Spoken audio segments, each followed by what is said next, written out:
anio ary mandrakizay. Ny volana rehetra mandritra ny taona ity Andriamanitra, raha mbola sitraky ny fonao ny ahafahanay manitsaka n'izany volana rehetra izany Andriamanitra, dia amin'ny anaranao Jesosy, ny fotoana rehetra dia ho fotoana anankiray izay ahafahanay mitombo eo amin'ny fiderana ny anaranao Andriamanitra. Aoka tsy teny izahay, tsy fanambarana izay Andriamanitra, ny amin'ny maha ianao anao, foka ny momba ny rehetra mihitsy Jesosy no miaraka idera sy ankalaza ny anaranao. Fa Andriamanitra tsara sady mendrika indrindra anao, mendrika ny voninahitra ianao, ilay masina tsy miova mandrakizay. Alleluia, amen.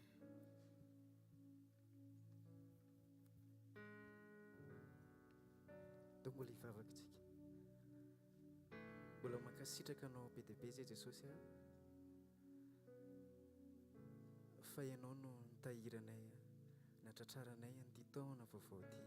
Ankalazanay ny anaranao masina Jesosy, mankasitraka ny amin'ny zavatra rehetrarehetra, araka ny teninao hoe aza misy adinonao ny fitahiany rehetra. Jesosy a, sokafo masom-panahinay ahitana isan'andro isan'andro, fa manao soa eo amin'ny fiainanay foana ianao amin'ny fotoana rehetra Jesosy a. Niaro anay tamin'ny loza, tamin'ny faharatsiana sy ny zavatra ratsy rehetra Jesosy a. Ianao no mbola matoy izao amin'ny fiainanay, mankasitrahanay be dia be indrindra ny anaranao, mankasitraka ray ho anao rery ihany ny voninahitra mandrakizay dia mankasitraka Tompo. Halleluia.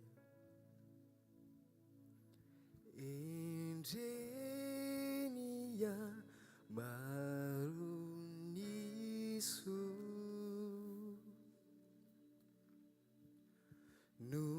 nomeno ray oaikyo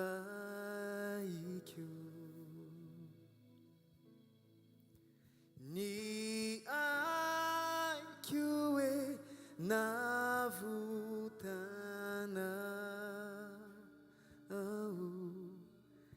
ny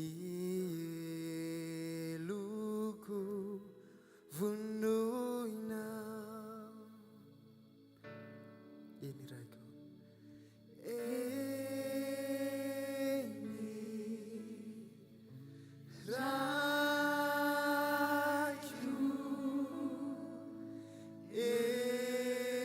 ravoravo toko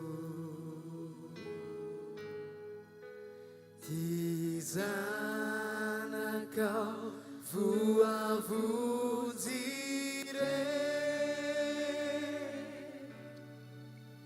kavelombelonery. Eo veritsika hoe endreny amaronsoa nataonao, endreny amaroniso nomenao anay, nomenao ray oaikyo ny aikyo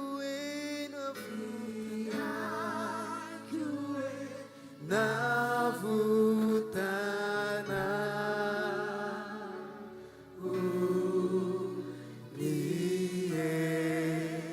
eloko vonona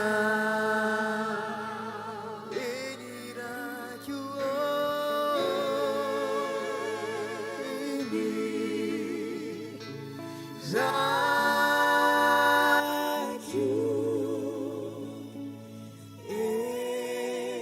ravoravo toko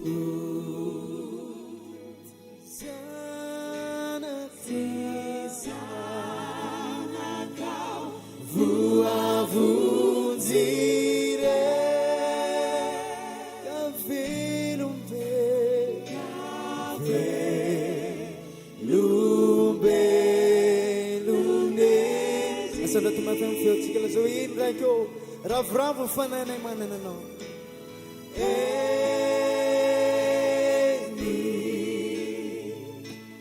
raikyo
Mankasitraka anao ray, mankasitraka Jesosy malalo, sotra fanay masina, ny fitehirizanao anay tsirairay avy, misaotra ny amin'ny mpiara-manompo rehetra Jesosy aho, mbola nitehirizinao velonaina tsy ho mahatsara indray Jesosy aho, nomenao hery, nomenao tanjaka, nomenao fahasalamana ny tsirairay avy, mbola afaka mideranao, mbola afaka miaino ny teninao, afaka miankohaka eo anatrihanao Jesosy.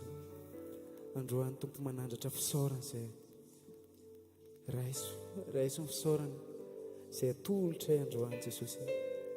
Avy eo anatin'ny fonay tsirairay avy no ankasitranay ny anaranao, ilay anarana tsara indrindra, lehibe indrindra, ilay mamy ny fonay indrindra, mankasitraka tompo. Maro izay nataonao ahy, tsy voatanisako, raisy ny fisarako, nambola misy teny arivo azy, tsy ampilazany izaho, raisy ny fisarako.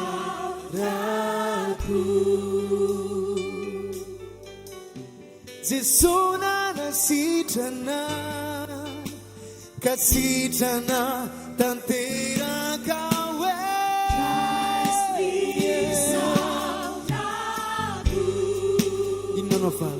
inano avaliko ani Jehovah, satria maro ny zavatra nataonao ahy, zavatra nataony ahy, inano avaliko anao ani Jehovah,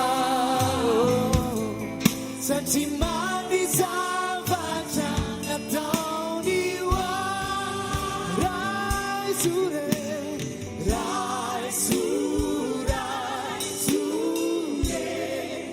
fisaorako, ny fizarako, rise to Jesus,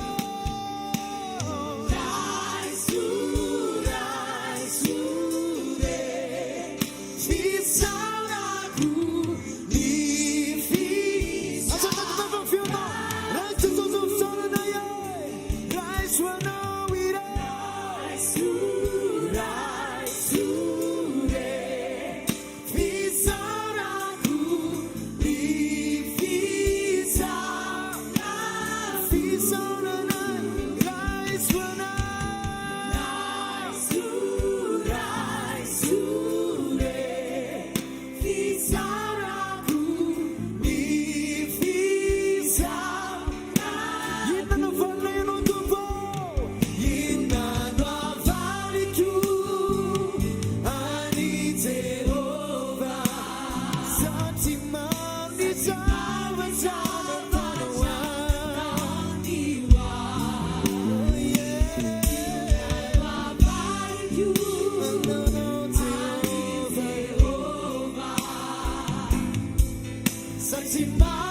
Satria many zavatra nataonao inano avaliko anao Jesosy satria many zavatra nataony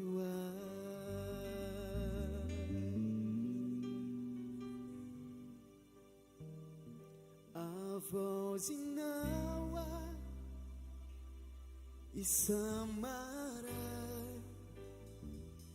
nirefililay famindraponao Avozinao isamaray nirefililay famindraponao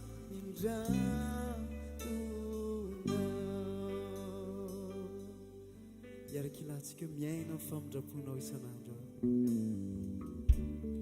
miaina ny famindraponao isanandro ao tombo ny fiainako misaotra betsaka Jesosy miaina ny famindraponao sy ny fahasoavanao tomboky anao avetsika me miaina amin'ny famindraponao ao miaina ny famindraponao isanandro ao tombo ny fiainako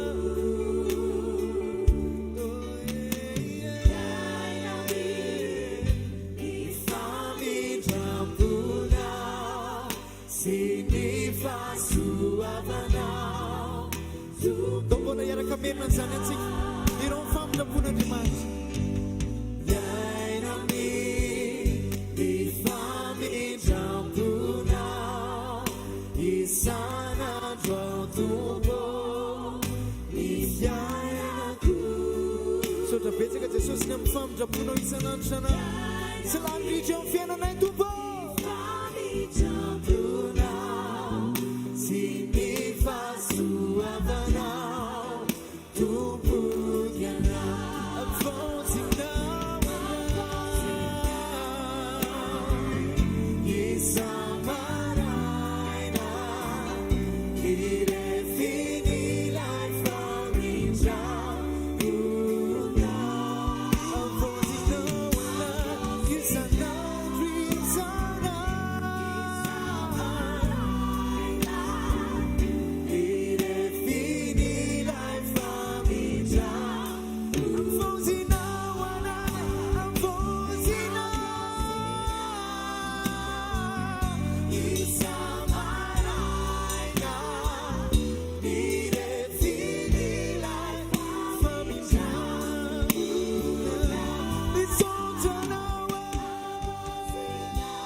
isanandro isanandro nirefinilay famindrampona avazinawa isamaray nirefinilay famindrampona.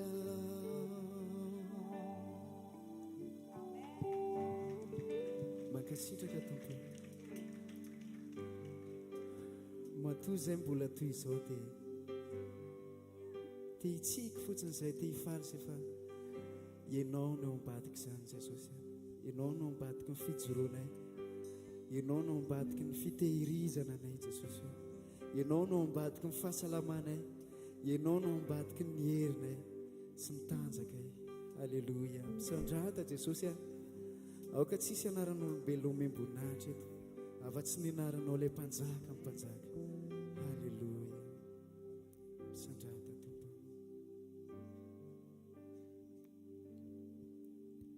Matombola toy izao aho dia ny fahasoavanao no niay sy ny tahiry ka nitaiza fanay afoiko anao tsy mba ho fihiniko zay rehetra momba ay dia ianao mpamonjiko.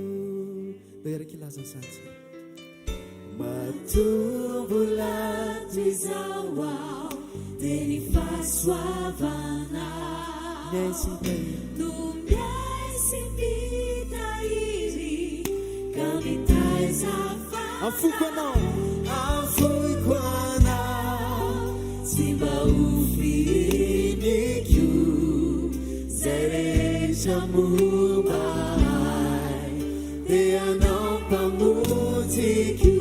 matombola toy izao matombola toy izao aho dia ny fahasoavanao niay sy ny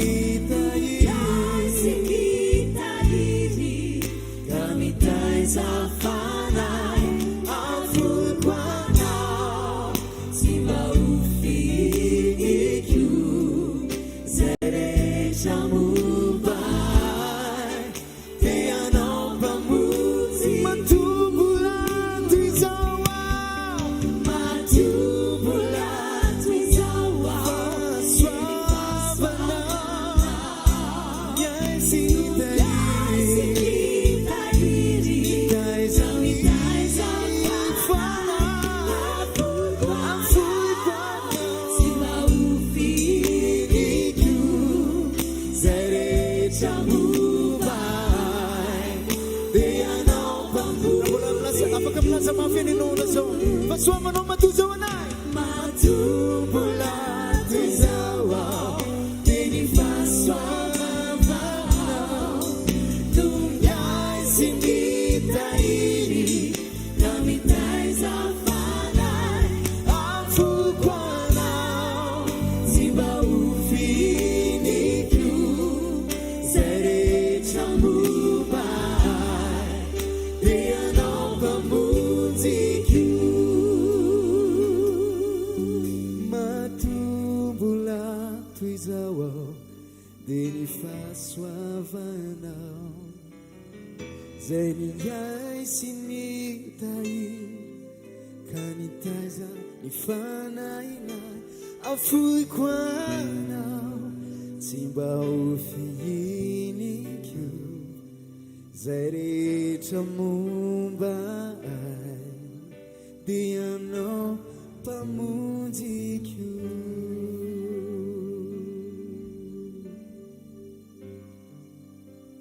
Ny anaranao rery Jesosy a, ny anarana ekeny zao rehetra zao, ekeny ny zavaboary rehetra. Tsy misy Andriamanitra ho deraina fa tsy ny anaranao rery ihany. Ianao ny mpanjaka sy tompony tompo, ianao no andrian'ny fiadanana, ianao no andoalian'ny lohalika rehetra, ianao no aken'ny lela rehetra. Alleluia, alleluia, alleluia. Sandrata Jesosy Sandrata Jesosy ianao rery ihany le atrehatra mandraka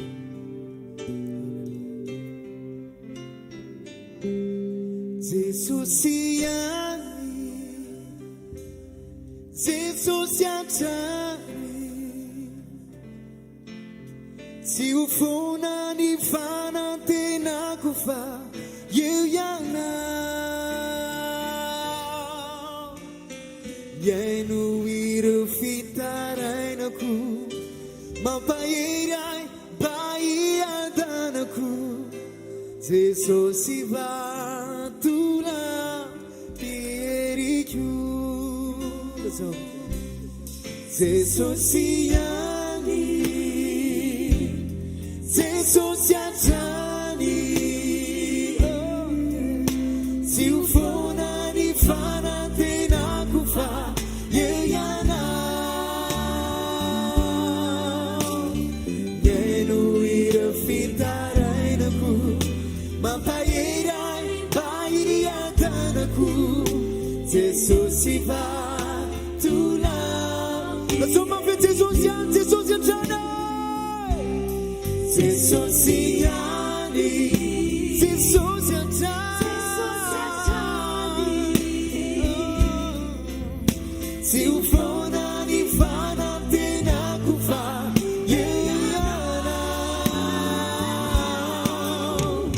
miaino ireo fitarainako mampahery ahy mba hiadanako Jesosy vatona Atuma fianenana Jesosy Jesosy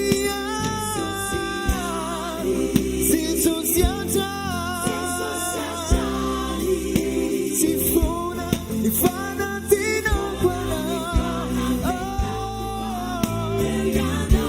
efony ihana miaino ireo fitarainako mampahery ahy mba hiadanako Jesosy vatona afaka milanja fanatsika azanao mambe feo atsika Jesosy ihany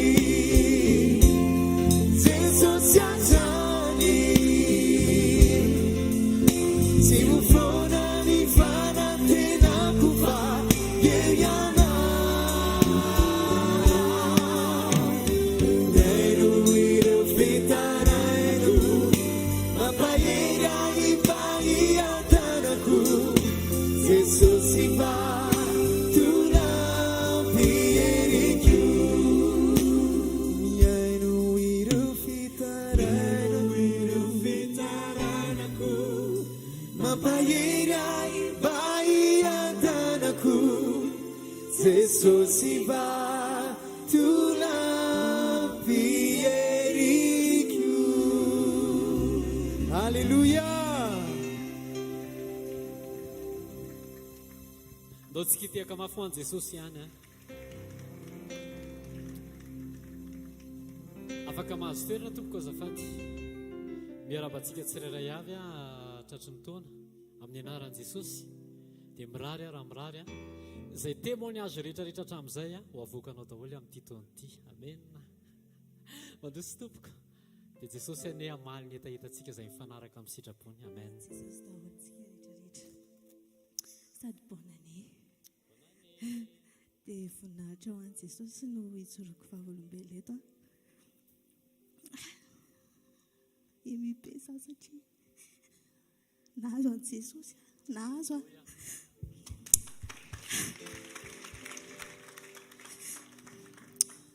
tena hoe tsy haiko hoe tena mbola tsy nisy teo amin'ny fiainako izany hoe izako mieritreritra an'i Jesosy a dia mitomany satria fantatro ny zavatra niainako taloha dia ohatry ny hoe mahita Jesosy izany hoe manaraka ny bokiny anahy fa amin'izao tena hoe tafalatsaka ato anatin'ny foko Jesosy dia tena hoe tena nahazo an'i Jesosy dia tena tsy taloha tena tsy mahay an'izany hoe mianatra mamela heloko izany. Mivavaka ihany isan-kalahady fa ny atao ihany ny atao. Fa ny amin'izao fotoana izao tena hoe tena nisy fotoana koa izany nangetaheta mangetaheta dia nangataka tamin'i Jesosy aho hoe Jesosy io omeo toerana iray ho aza tena hanovozako ny fiainam-panahiko. Fa tena nangetaheta be tamin'izay dia nivalian'i Jesosy ny vavako tamin'izay. Ary Jesosy rehefa hoe zavatra hoe araka ny sitrapony angatanao tena tikitaky izy dia faly be tena faly be aloha atao ke kodododay dia tena faly be fa voninahitra ho an'i Jesosy dia ny tokantranoko tena voninahitra ho an'i Jesosy fa tena nahazo an'i Jesosy zay. Antsika tiaka mafy ho an'i Jesosy. Aleluia. Mandroso tompoko.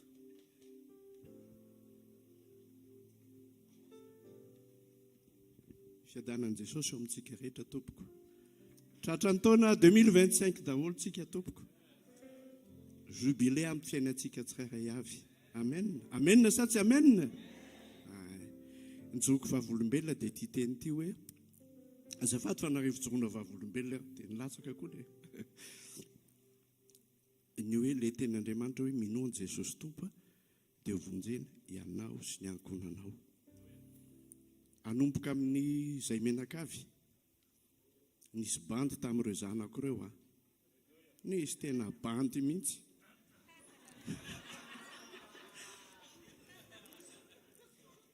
Nanomboka tamiko aloha za zany nitao amin'i Jesosy voalohany dia ho za hoe inona kosa ny Jesosy nareo za nefa mivavaka nefa zéro le Jesosy tsy tato anatin'ny fiainako mihitsy. Fa rehefa nandray an'i Jesosy nandray an'i Jesosy koa ny vadiko nanaraka daholo izy enina menada.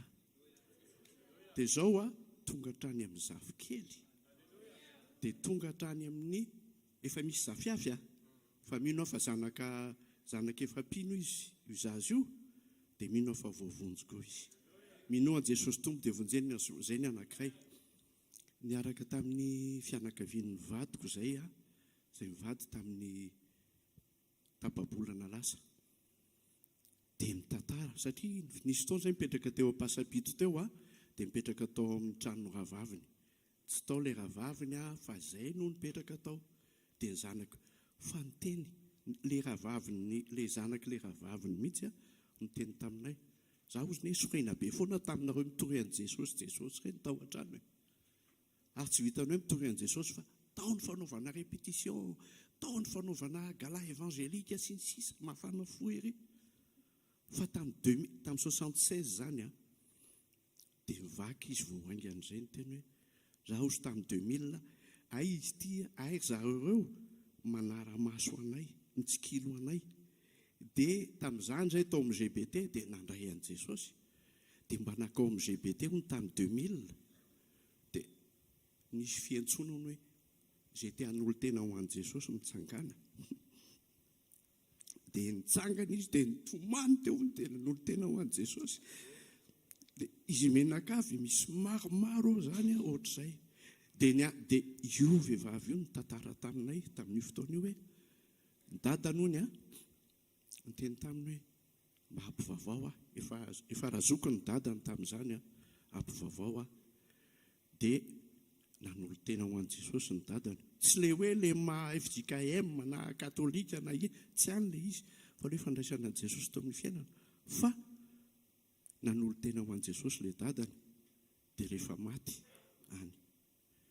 Dia le cousin ihany koa zay koa tena tantara satria ny dadan'izy io le hoe tsy teneniko ny anarany fa le dadan'izy io tena hoe mpivavaka fa mankahalana zany hoe atao hoe tena mivavaka zany. Dia alohan'ny zao ny teneny taloha alohany rehefa mifo dia tsy maintsy miantso hoe zaka zay ny anaran'le rangahy le vadiny zany. Zaka zao rehefa alohan'ny atoloko dia hoe Jesosy fa tsisy zakazaka tsony. fa alohany nafatesany le zana ny lahy io ny tantara taminay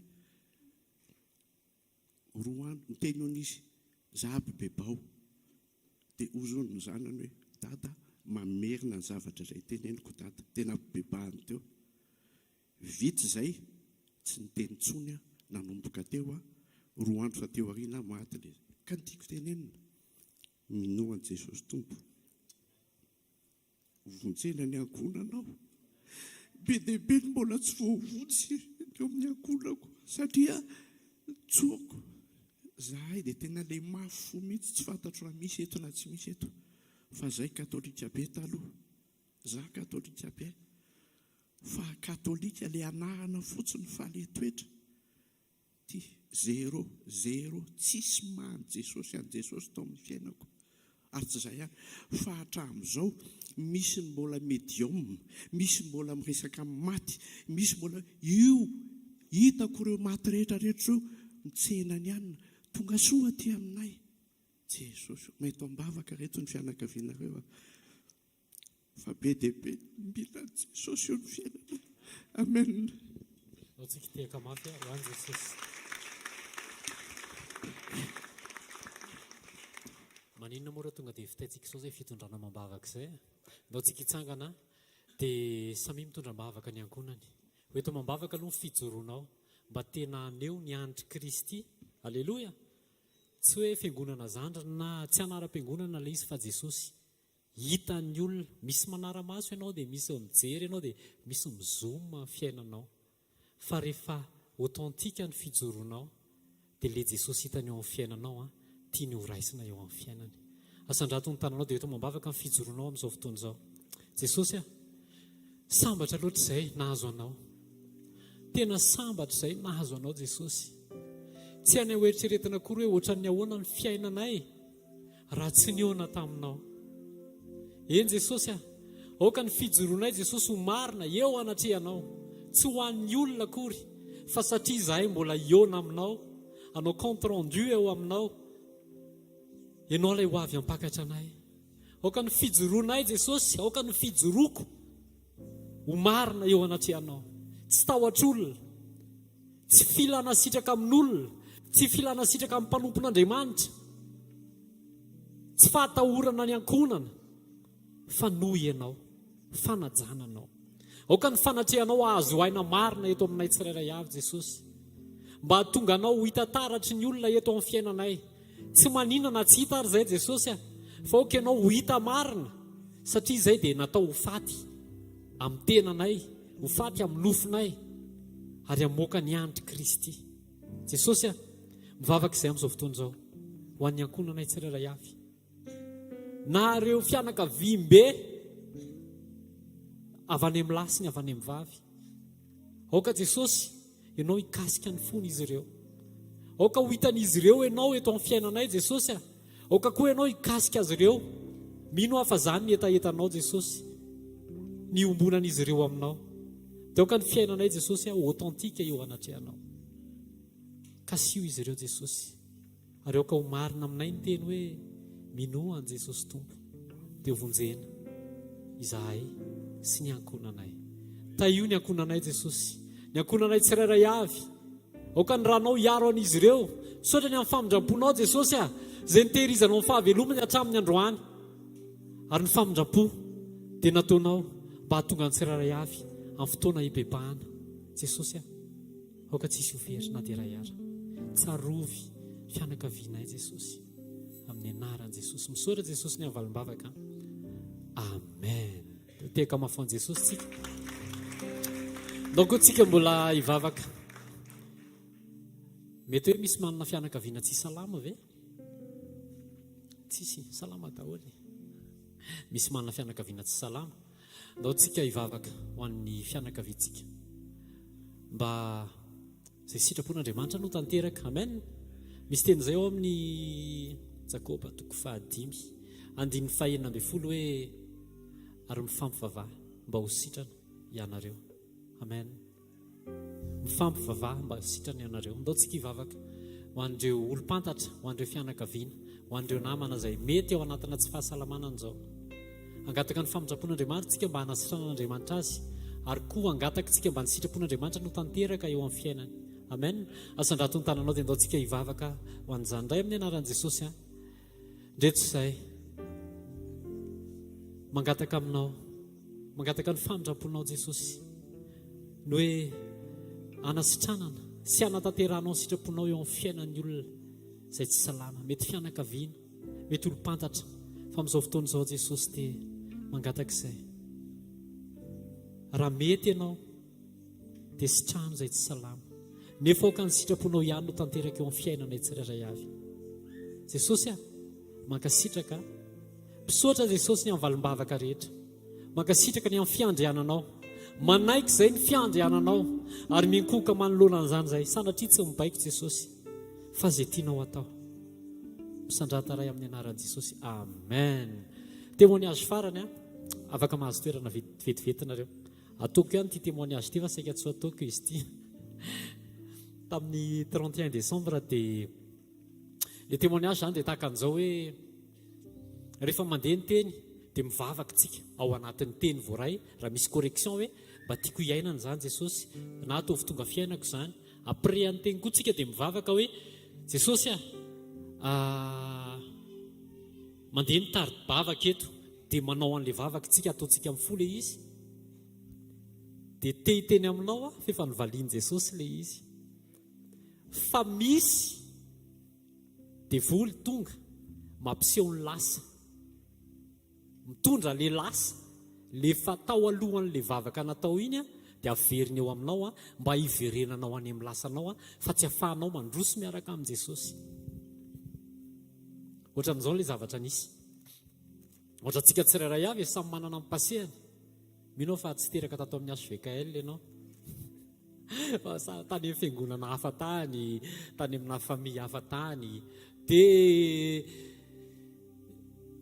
nisy olona ataoko hoe nanana lonilony, tsy direct koa, fa vokatry ny fieritreretana maloto tato amiko aleo ataoko hoe tato amiko le izy. Dia lasa tsy miresaka amin'ny olona io raha kely indrindra 12 taona. Azonao an-tsaina hoe zany hoe 12 taona raha kely indrindra. Tsy mifampiresaka. Mety hoe mifampanao bonjour fa rehefa mifankahita dia ny ray makary dia ny ray makary. Dia tamin'ny 31 décembre dia tonga tao amina toerana anankiray dia mijery zavatra eo. Za tsy manam-po mihitsy hoe anona fa nisy feo reko tao aorianako ohatrany hoe ohatran'izao dia eto le olona dia manontany zavatra an'le mpivarotra dia mamaly izy tsy mpivarotra dia nitodika ohatran'izao hoay le ahoana alitiry azonareo ny tato anatin'ny foko zany tena marina be hoe madio satria izay le réaction spontanée tonga dia izay ohatrany hoe le olona le tsy nandray an' Jesosy ireny rehefa tafitohana dia miteny kakahana alika satria izay ny ao anatiny. Fa ny anaty tonga dia ahoana alitiry tonga dia ahoana ino vaovao manahoana daholo fianakaviana rehetrarehetra any. Tsy teneniko ny anarana satria ry zareo koa mijery eto. Dia madio be dia niresaka teo dia nandeha ny échange teo amin'ny 5 minutes teo. Vita le échange dia lasa izay nivoaka le toerana fivarotana dia nivoaka teo dia voaka tao ivelan'le toerana amin'izay dia inona ny zavatra nisy. Naveriny devoly amin'izay le lasa hoe fa inona ty nataonao? Ianao tô niresaka tsara tamin'iny, ianao tô tsisy fo maloto mihitsy, ianao tô azonareo averiny devoly le lasanao mba hiazonana anao tsy afaka ndroso miaraka amin'i Jesosy. Dia te hiteny amintsika efa niova ianao, tena efa niova ianao. Mila mangataka ny rahan'i Jesosy me pasteur Vano satria zany resaka ifoana isan'andro any. Tena efa niovintsika fa misy lasantsika izay dia daviny devoly hoatranga indray mpandeha hoe ianao ane taloha nanao an'izao hoe ingana nanao an'izao hoe nefitsika eto mivavaka hoe izany efa namela olona, efa namela tonony amin'i Jesosy hoe mamela ny anina dia tsaroko mihitsy nisy fotoana efa teny Jesosy mamela ny anina ako, mamela ny anina. Fa tonga ny devoly mampitranga ny lasanao mba ahafahany azona anao tsy araka amin'i Jesosy androso. Dia izay ny antony ijoko avolombelona eto. Nataon'i Jesosy niainako ilay izy tamin'ny faran'ny taona 2024 satria Jesosy tsy afaka hiaraka amin'ny olona maloto fo. Dia naseho an Jesosy mihitsy ilay izy hoe sao dia mbola maloto fo ary ianao, nefa ilay izy vavaka efa nataoko dia efa nidiovin Jesosy. Jesosy ange mamaly vavaka e, vavaka araka ny sitrapony dia mifafany ilay izy. Dia misaotra an Jesosy fa naseho an Jesosy ilay izy mba hahafahako mitandrina ny fiainako any amin'ny lasa hoe alohan'ny hanaovana réaction maka ana tsara hoe mifanamasina ve, sao dia maloto ny foko alohan'ny itenenana azy, sao dia zavatra efa navelany Jesosy na le olona rehefa niova, fa iza moa zany hitazona an'le olona ny any amin'ny lasa. Azontsika hiaraka ho any an-danitra dia ifampitatana miaraka amin'ny Jesosy tsika. Dia andao tena hoe ho marina, tsisy afaka hiaraka amin'Andriamanitra any amin'ny Jesosy zany raha ohatra ka mbola olona maloto fo. Izy tsika ny tsara ny namantsika. Izay ny témoignage-ko mino aho fa nandray zavatra tsika tao anatin'izany dia teneniny eo akaikinao efa tena niova ianao e. Fa aza manaiky ampisehoan'i Jesosy ny lasanao tsony dia aza mitazona ny olona ny amin'ny lasany zany tsony. Amen. Ianao rehefa novan'i Jesosy dia maninona moa ny hafa zany tsy novain'i Jesosy. Alleluia. Voninahitra ho an'i Jesosy ndao tsika hitehaka mafy andraisantsika ny tenin'Andriamanitra amin'ny eny am-bavan'ny mpanompony. Merci pasteur. Tehaka mafitsika ho an'i Jesosy miarabantsika tsiraray avy na tratra soan'ity fotoana voalohany anomboantsika miaraka ny taona anatin'izao fotoana ny fanatrehan'Andriamanitra izao. Tsika hitehaka mafy tsara ho an'i Jesosy aloha. Manasantsika hitsangana dia hivavaka tsika. Melohan'ny vavaka itsoro avy nombelona kely ihany koa hoe omaly zay omaly alina rehefa avy namonjy fety andraikitra didy dia tsy hitako mihitsy za mitondra fiara, tsy hitako mihitsy hoe efa misofo be le fiara, fa nahavariana efa eo atapon'le quartier misy anay teo no tonga dia mipika moteur nijanona daholo ny zavatra rehetra dia nampidinina fotsiny point mort. Dia nijerevana le température efa teniny efa nidepasse ny tokony ho izy dia koropaka kely tonga dia niantso mécanicien mipetraka eo akaikinay eo. Dia za aloha zany tena somary koropaka fa tanatin'le fikoropahana tena tsy niteny fa nivadiko pasteur Ferina no teny hoe tsy maninona eo izy aneo ny voninahiny tompo mety eo aminaran'i Jesosy. Dia rehefa avy resaka teo dia ny bilan farany dia aloha atosika fotsiny an-trano aloha fa ohatra ny ratsiratsy ilay izy satria efa nioatra loatra ilay sofy reto daholo zany tsy maintsy ho atao raha pitsy vao maraina ty dia makaty dia makety dia ty dia kitihana dia atao akatao ohatr'izao dia alaina ny volan'le posinao dia rofinao ohatr'izao alefa makaty dia kosehana dia alaina koa ilay posilany azy ohatr'izay zany ilay izy. Alleluia. Tonga tany an-trano indray dia ohatran'ny famaty kely indray mivadiko indray ohatra ny seka dia za indray mba nampahery zay le hoe mifampahery tena marina le zany zany tsy afenina misy ane zany dia misaotra an' Jesosy zany, misaotra ny tompo natrehana ny alina tonga maraina, tonga vao maraina mécanicien dia andao izy velomina dia velomy zany fa zay velona eo dia velomina le izy. Pastera tsisy nino ny Timothée ty fa savay nefa hito milaza aminao fa raha zany faran'izay misofo zany efa indronga man'izay nitratran'izay fa tonga dia surcale tsy pièce kely ny solona dia pièce be dia be miaraka amin'ny tsy paosy kely no mivoaka to dia paosy ngoza be. Fa mankasitraka an'i Jesosy satria ohatry ny afo ilay izy fa tsy nandoro, gafy ny devoly ilay izy fa tsy naomby. Tonga masika mihitsy amin'ity takarivo ity jora volombelona leto sy hampahery anao fa Andriamanitra sy ny seza fiandrianany tsy miontsiny amin'izay rehetra mitranga sy miseho eo amin'ny fiainantsika. Aza velo tafalatsaka tafateniteny foana ny vavanao, aza miady amin'Andriamanitra ianao, manana fo tsara fotsiny isaorany zavatra rehetra mety mitranga izay mitranga fa misy tanan'Andriamanitra mihazona mamono ny herin'ny olana sy ny manahirana. Afantananao dia isaoran'Andriamanitra fa tratra soan'ity takarivo ity tsika ankasitrao amin'ny fony ray manontolo ny fisian'Andriamanitra misaora azy fa hita amin'ny fanatrehany zasy ianao mangetaetan'ny teniny, mangetaetan'ny fanatrehany, mangetaetany ombona aminy, amin'ny anaran'i Jesosy. Nao ataontsika le hira hoe Andriamanitra irery a, dia vidy izay dia irosika ny fampahirezana dia mirava rehefa avy ao. Alleluia.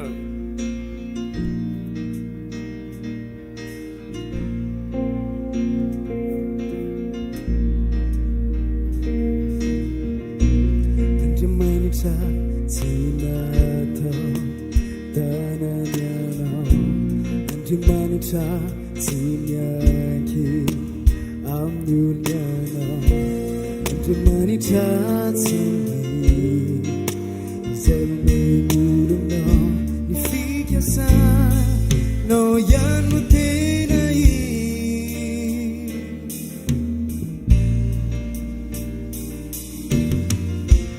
Andriamanitra tsy natao tanany anao, Andriamanitra tsy mianky amin'ny olona anao, Andriamanitra tsy mila izay omen'olonao, fikasana ihany no tena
vaovao tananao dia tenenao Andriamanitra ampitoetra etaeta vaovao indray amin'ny alalan'ny fanokafany ao anatinao ho tonga saina ny amin'ny asaribidiny teniny.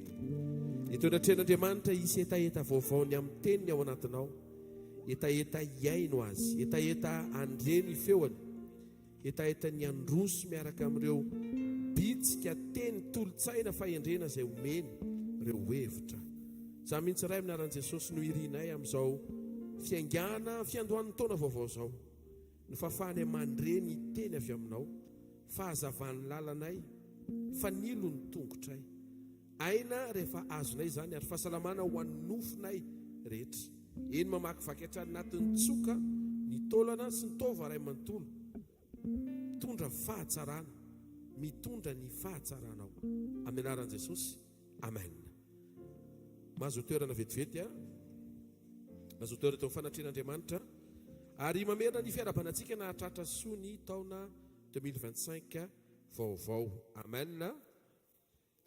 Anio manokantsika dia mampaherezan'Andriamanitra anatin'izao fanombohan'izao amin'ny alalan'ny lohahevitra nampitondraina ny lohateny hoe miomana tsara ny hiatrika. Miomana tsara ny hiatrika. Voalohany raha vaovao ny taona, marina fa hanao zava-baovao ny tompo ary ianao ihany koa anaty fifantohana dia vonina ny roso anao sy amolavola zavatra vaovao.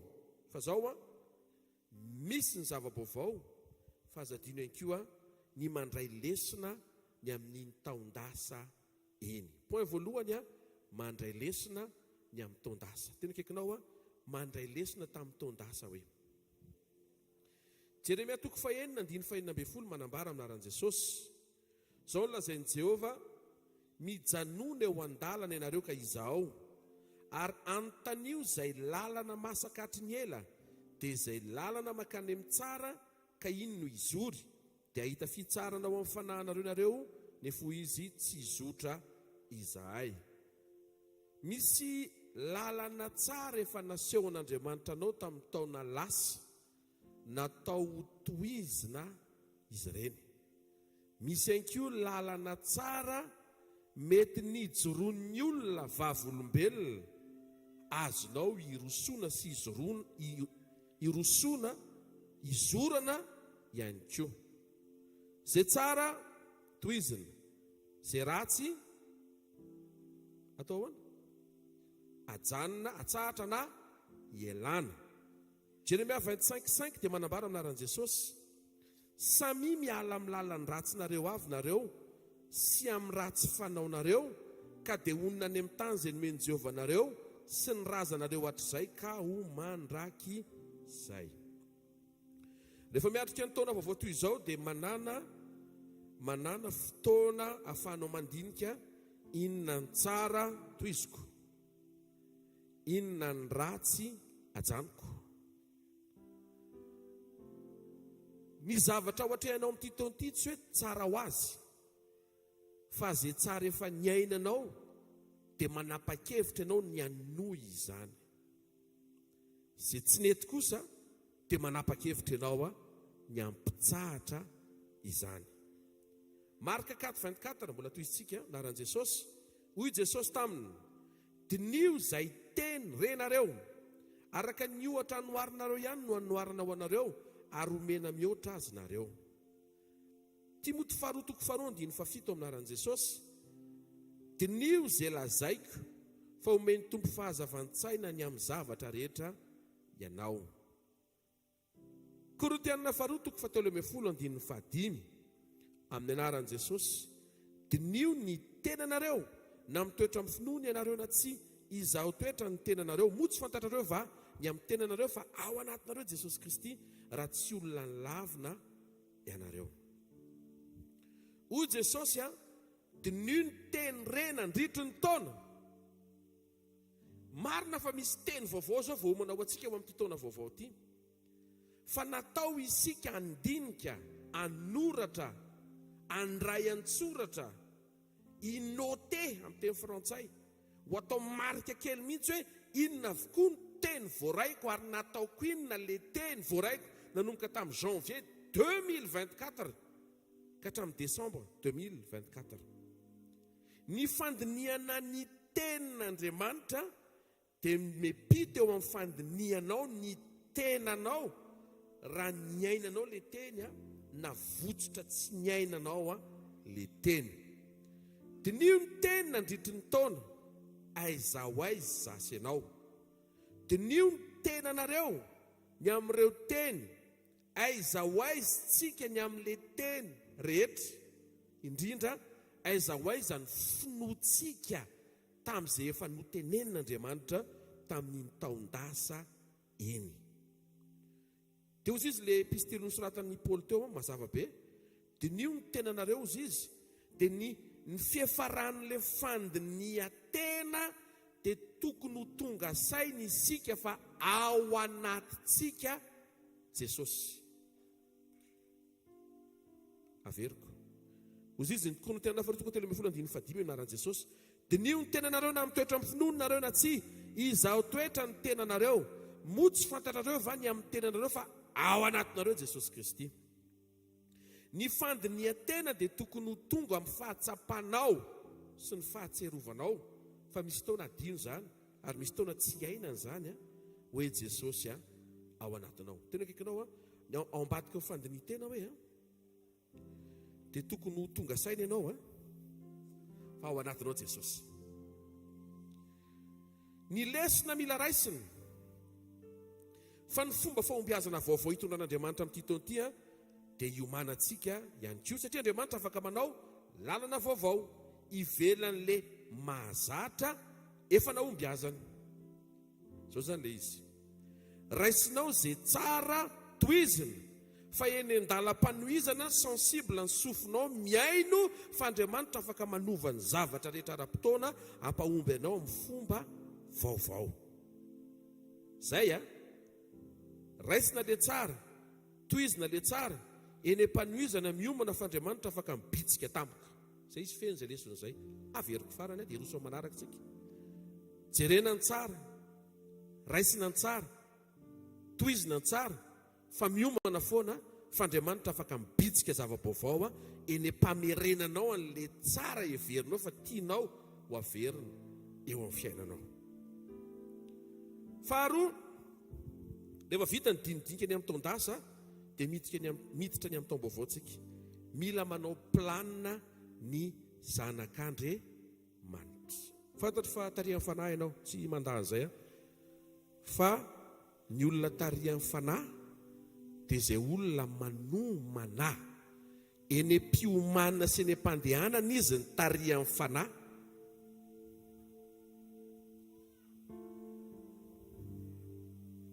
Mila manao planina isika miatrika ny taona. Raha tsy izany dia ho zava-poana tsy mety hivily hiala amin'izay tokony ho atao isika satria tsy fantatra hoe andeha ho aiza. Ny planina ny mamaritra hoe hanao inona ianao amin'ity taona ity. Mety tena hoe hivavaka, ataovy mari-potitra ny planinao fa teny hivavaka ary ianao amin'ity taona ity.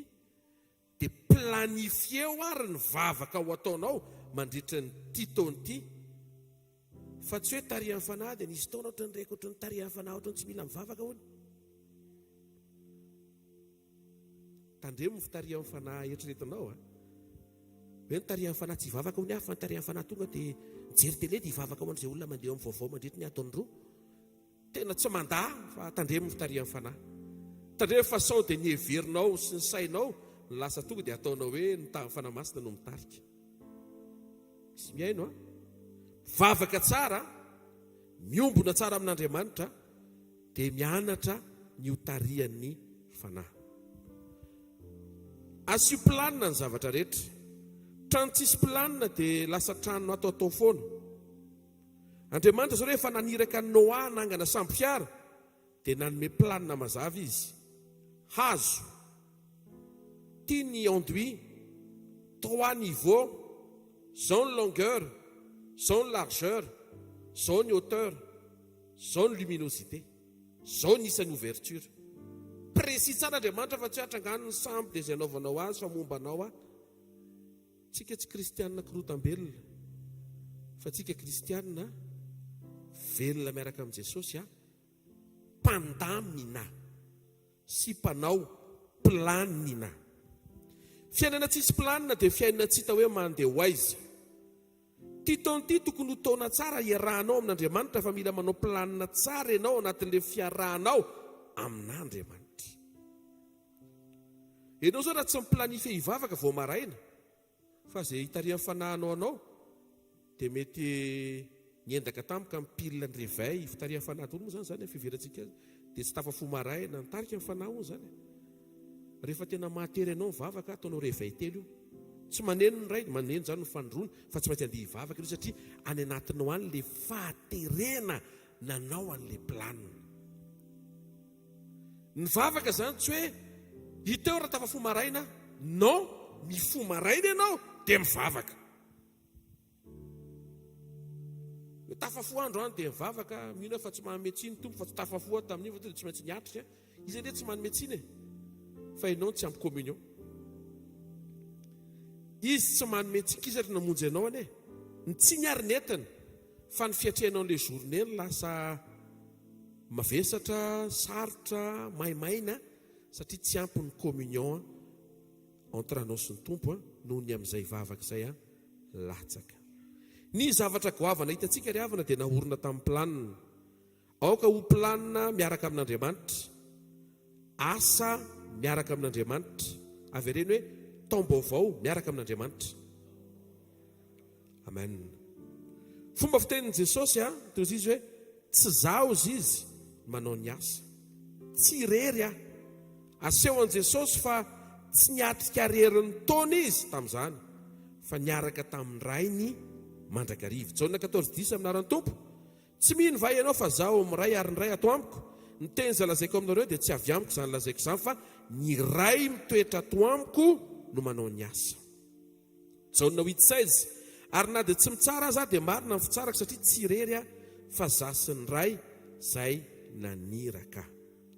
Avy ireny hoe miaraka amin'Andriamanitra. Amin'ity taona ity zany dia mila tapa-kevitra ianao niaraka amin'Andriamanitra amin'ny zavatra rehetra, amin'ny atao rehetra, any amin'ny toerana rehetra, amin'ny fotoana rehetra. Sy ho tiaka mafitsara ho an'ny tompo raha mandresy lahatra anao zany. Faharoa, mivonona ianao fa afaka iovaova ny planina, fa tsy taitra indreo na sendra niova le nomaninao satria Andriamanitra reriny tsy miova. Malaki 3:9 zao voalaza ny teny amin'aran'i Jesosy, za Jehova tsy miova. Ianareo taranaka Jakoba tsy fongana. Ty teny Andriamanitra raha tsy miova, tsy fongana zany nareo.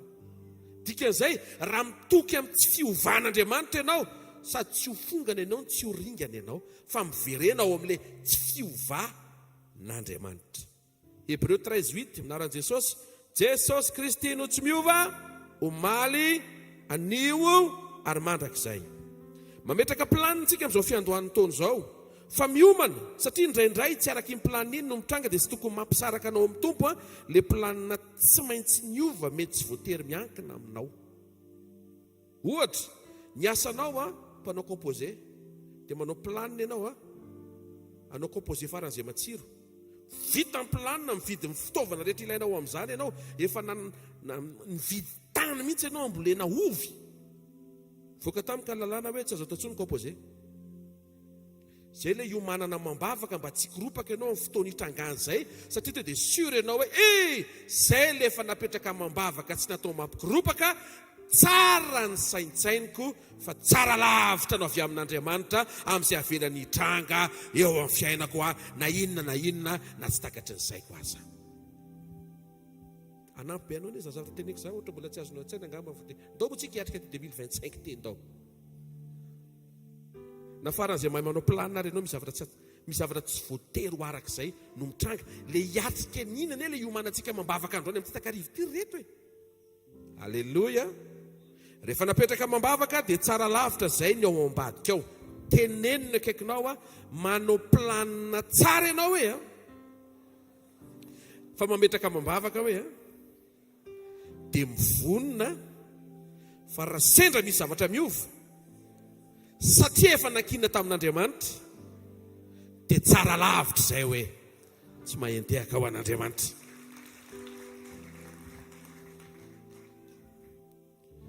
Timoty voalohany toko fahaenina ndio 7 fa maninona koa zavatra miova zany pastera manao n'Andriamanitra reriny tsy miova fa maninona ny zavatra tsy fa maninona raha mba tonga dia maharitra satria tsy zavatra maharitra koatra n'Andriamanitra dia ity misy teny mampahazava an'izy hoe fa maninona ny miovaova ny zavatra rehetra sy ny olona amin'ny anaran'i Jesosy 1 Timothée 6:17 anaro ny mpanan-karena amin'izao fiainana ankehitriny izao mba tsy avinavina anaro zareo mba tsy atoky ny harena miovaova fa Andriamanitra izay manome antsika malalaka ny zavatra rehetra mba hifalitsika eto ny ten'Andriamanitra dia mampitandrina fa ny harena na ny mamona na ny vola no miovaova ary rehefa tena dinianao dia io vola miovaova io no mahatonga ny zavatra miova meko exemple faran'izay tsotra ianao manana client ianao 20 ans 20 taona mpanjifa mahatoky client fidèle dia ianao mahatonga azy mety hiova hiala aminao vola mahita mora kokoa izy any amin'izay misy azy any dia mivadika izy mivadika aminao moa ianao koa tsy natao tsy vita voady mariazy na na fa mpivarotra resaka vola no iovaovan'ilay olona nefa mifanome toko tsara mihitsy hoe hatramin'ny farantsika nareo mamokatra izay mivarotra tena hoe alleluia mizavatra vola resaboly io dia miova ilay olona ka ny mampiova zany vola dia aza taitra zany fa ny zavatra rehetra afaka iovaova izay mahatonga le hoe roany tompotrano tampoka ianao satria vola le izy misy mpanofa any ambadika any vonina ny andoha mihoatra n'izay efa nalohanao 20 taona dia tadiaviny ny fomba rehetra anesorana anao miova za mahita fa mity taona ity tsy koropaka ianao enao tsara zavatra teneko za tsy niteny hoe tsy iovaova le izy fa ozy aho hoe minaran'i Jesosy tsy koropaka ianao satria tsy zany afaka nakana hoe ninninny eo fiainanao aoka tsy iovaova zany eto ary ny baiboly nyteny hoe tandreo fa ny arena miovaova raha vao miovaova ny arena dia zay mahatonga le hoe ny sandam-bola malagasy miaka midy miovaova zay mahatonga antsika tsy avelan'Andriamanitra atoky arena miovaova apetrao amin'Andriamanitra mifonao fa izy no tsy miova alleluia inona le voalohany asuplanina ny zavatra rehetra inona le faharoa mivonona fa afaka iovaova tampoka eny an-dalana zany fa efa napetraka mambavaka kosa tsara lavitra ny ao ambadika izay amen fahatelo momba ty planiny ity mba tonga anao atanjaka tsara miaraka ny tompo zavatra anankiray tsy azonao atao planiny falimbavaka ny anjaranao mivavaka fa ianao tsy mahazo manao planina hoe ohatr'izao no tiako hamaliny midik'izy anao raha vao miditra amin'izay satria mahakasika ny fiandrianan'Andriamanitra matompo-pahefana faratapony azy izay fikasianao ny fomba hamaliny ianao zay teneny reny akaikinao manomboka ny taona hoe manaova planina hoe amin'ny zavatra rehetra hoe akoatra ny valim-bavaka hoe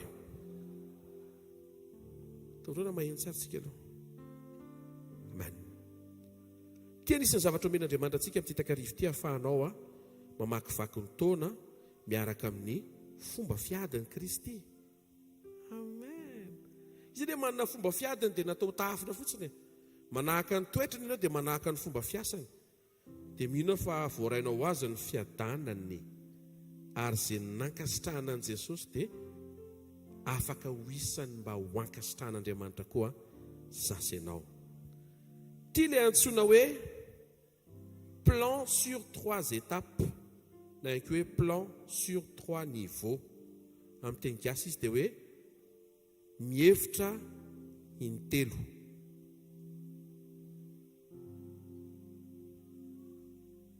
afinaritra ve mampiseho Andriamanitra ny fomba fiasa azonao tahafina mba hahatonga anao hiaina tahaka azy zay no ela fa aloha irositsika amin'ilay votoatiny Lioka toko 7:7 feno telo le izy Luc 13 misy 3 33 misy 3 indroa mihitsy aovaka itsika miaraka ho an'izay manana ny teny eo ambanin'ny masony eny tanany Luc 13:33 rehefa hita zany dia vakina aminaran'i Jesosy miaraka isa roa telo manao hoe kanefa tsy maintsy mandeha ihany anio sy ampitso sy rafaka pitso hatreo Ianareo hoe zany fomba fiasan'i Jesosy zany. Jesosy rehefa manao planina dia tsy miplanifie ny androany izy, fa miplanifie ny androany, planifie ny rapitso, dia miplanifie ny rafakapitso. Tapitra ny lesona ho ady mandeha amin'izay ianao. Fa mbola hoazavaiko kokoa ilay izy rehetra ka mbola mana fotoana kely ianao. Amen. Zany hoe tsy ampy zany le ianao miplanifie andro anankiray, fa amin'Andriamanitra vao mikitika andro anankiray ianao dia tokony efa misaina sahady le andro anankiroa aorinany. Io le vakitsika teo, hoy Jesosy tsy maintsy mandeha ihany anio ampitso. Izy kosa aloha tsy niteny hoe mandrakizay aloha fa raha afaka pitso aloha ny tenenina. Zany hoe misy zavatra anankitelo mazava tsara eo, tokony ianaranao ny miaina mandamina araka io zavatra nasehoan'i Jesosy io. Dika le tsy maintsy finoana. Ny finoana dia faritana amin'ny alalan'ny fanapahan-kevitra manao hoe tsy maintsy. Raha milaza ianao hoe mino fa hivavaka kokoa amin'ity taona ity, dia mila ampino izay hoe tsy maintsy mivavaka kokoa amin'ity taona ity. Izay ny pratika amin'ny finoana. Amen. Ka le planina napetraka Jesosy teto ozy izy, napetraka le planina dia tsy maintsy natao le planina. Ka raha manao planina tsika menakavy dia tsy ho planina sitrika anaty armoara, fa planina ho atao miaraka aminy. Azava bebe koa pasteur ohatrany hoe le hoe manao plan sur 3 états, fa maninona ny intelo, zany hoe mandamina zavatra anankiray dia ny aorinan'iny dia ny aorinan'iny. Taotra raha maheno tsara tsika aloha mazava tsara ve zany? Averiko. Mandamina zavatra anankiray ianao dia to dia mandamina zavatra fanondrony, dia mandamina fantelony. Ohatra, namoaka zanaka ianao mariazy, dia efa to dia efa tsy maintsy miplanifie sady ianao hoe izy indray le manaraka fanondrony ao, izy le manaraka fantelony, dia efa mivavaka sady ho an'ilay programme ianao. Tsy midika zany hoe vitomaly re dia terena ho androany ny fanondrony, dia terena mety mbola zaza le terena raha izay. Fa tena kaikinao planina le resahana.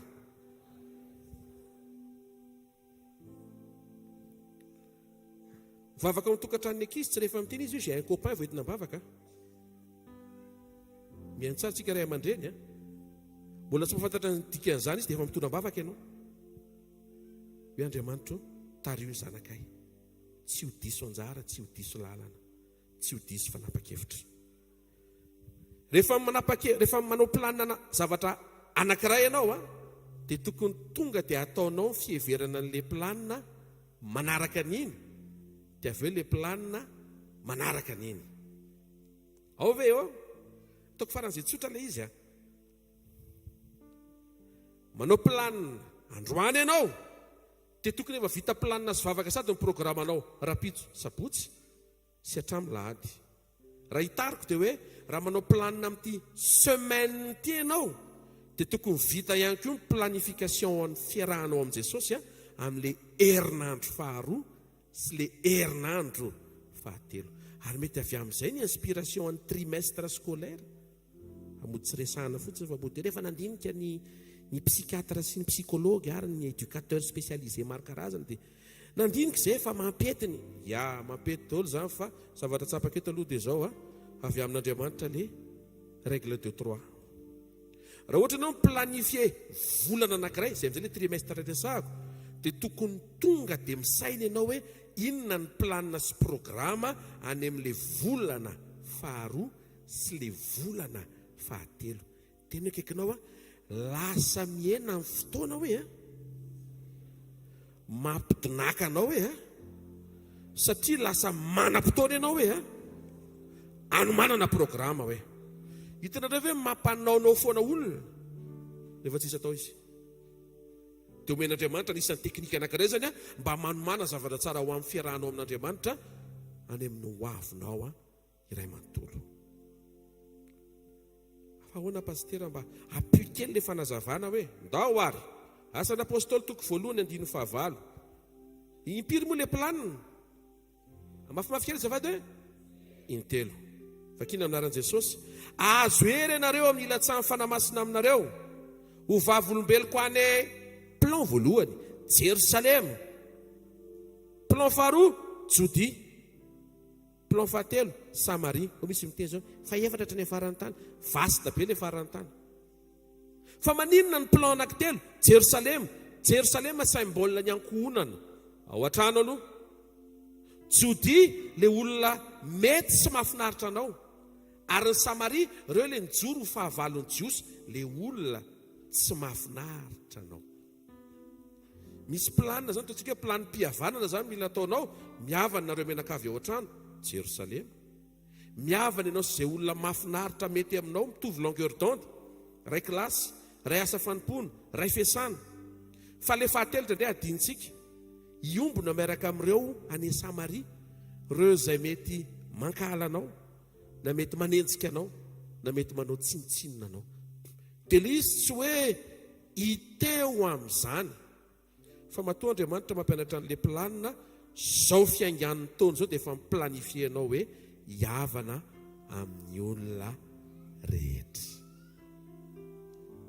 Tena kaikinao a, ny fisian'ny planina hoe mampiena kisendrasendra hoe. Toiziko, asan'apôstôly toko fahavalo andiny voalohany, voavy nanome an'io io teny io Jesosy eo, vavolombelo kely Jerosalema tsy di Samaria nareo, dia tonga valim-bavaka asan'azy Paoly 8:1, fa matika fotsiny izy, le voalohany asan'azy apôstôly 1:8, fa tonga valim-bavaka asan'apôstôly 8:1. Misy zavatra mifamatika eo, dia aza tety ianao amin'ity teo ty, misy zavatra mety mifamatika fa tsy maintsy tanteraka ny sitrapon'Andriamanitra. Inona le izy amin'ny anaran'i Jesosy? Ary Saoly mba nankasitraka ny namonona Stefana, tonga dia ohatran'ny voavoaratsy. Ary tamin'izany andro zany, tonga dia nisy fanenjehana mafy tamin'ny fiangonana tany Jerosalema. Taiza hony? Jerosalema. Ka dia niely tany amin'ny tany. Aiza hony? Jodi. Sy aiza indray hony? Samaria. Valy le vavaka. Fa nampivaly le izy, efa le nampiomanantsika teo aloha teo hoe tsy voatery letreretina hoe ary efa niara mivavaka ny apôstôly sy ny fiangonana dia nangataka izy ireo hoe Andriamanitra eto ny fiangonana mba tena hianaka sy hiparitaka manerana ny Israely amin'ny anaran'i Jesosy. Tsy zay fa tao anaty fanenjena no niparitaka ny fiangonana. Ka tsy voatery le lalana masaka mandresy lahatra anao nitondran'Andriamanitra anao atateraka an'le efa niteneniny, kalma tsara fotsiny apetrao planina dia avelao izy hitarika, fa rehefa izy ny maniraka, izy ny miantoka, rehefa izy teny hoe Jerosalema, Jodi, Samaria, ataovy eo planinao fa tsy maintsy ho tongany ianao. Le planina tsy hainao miteny hoe tia ny firemaka ny Jodi dia tia fire, rehefa tena nienjena tsisy resaka firezantsony fa tongotra katoka nandositra avy eo tsisy mangataka firezantsony. Rehefa tena miatra amanay tsisy tsony hoe fire hafa dia hitsoko tsisy an'izantsony.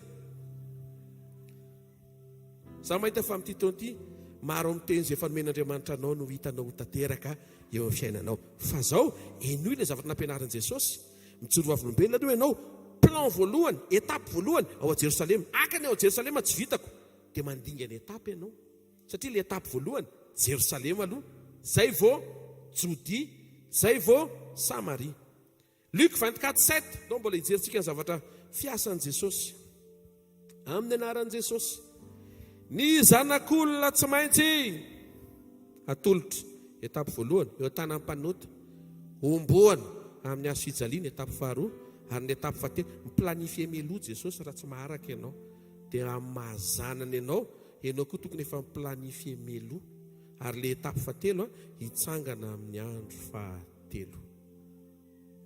Jesosy zany tsy manao confession de foi fotsiny hoe hitranga zavatra tsara, fa jereo misy planina ny zavatra tenenina, atolotra aloha, tsy mahafinaritra ny atolotra zany, omboana, mino fa tsy maika tsy mahafinaritra, fa misy etape fahatelo, hitsangana. Mety hiatrika ianao amin'ity taon'ity, tsy mampanao amen zany, fa andresa ianao amin'ny anaran'i Jesosy. Mety ohatran'ny mamay le izy, ohatran'ny lafaoro mirehetra afo, fa tsy andoro anao sady tsy homay ianao sady tsy ao mpiafaranao, tsy ho levinao ianao, fa ho avoaka amin'ny voninahitra ianao afo mandalo ao. Raha hiteny mantsy hoe tsy andalo nininina ianao dia ho taitra indray sendra mandalo tamiko eo. Manjary mangaringarika anay ianao rehefa mirava amin'ny fotoana eo, nanao koa ny titoan'ity, ampandrenesiko melohan'ny fotoana eo fa titoan'ity, afinaritra. Raha isy ny test, mihoatra amin'ny moyenne no azonao. Efa tena tsotsofony zany. Fa za mahita fa maro amintsika reto nahazo mention très bien ao ambadiky ny test amin'ity taon'ity. Fa tsy afaka hiteny hoe tsisy test. Hitanareo amin'izay ve le izy? Amitaka anao reha hiteny ity taon'ity taonany tsisy test. Pastera, fa oviana ny tsisy teste efa averany amin'y raha ho any lanitra ny tompo zay ne mahatonga anao mila miovaingana mba ho marana taingana dia tapitra ny teste tenenao kaikinao amin'ity taonyity hoe zavatra be diabe ny famafao hoe fa miomana meloha ianao fa nao atolotra na omboana ny fiefaran'izay hoe ho atsangana ianao hoe tsy mahendehaka ho an'Andriamanitra.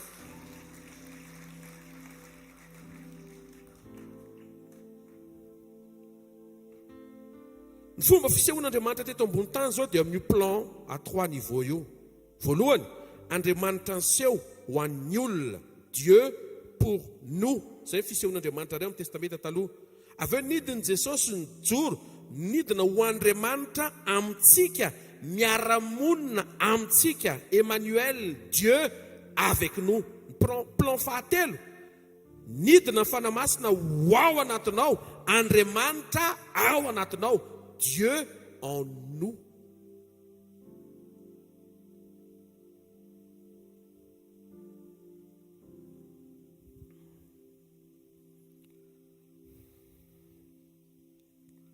Luka 5:1 naran'i Jesosy, ary raha ny fanizina tamin'ny vahoaka mba hiain'ny tenin'Andriamanitra dia nijanona teo amoron'ny farian'i Genesarety Jesosy, eo amorony.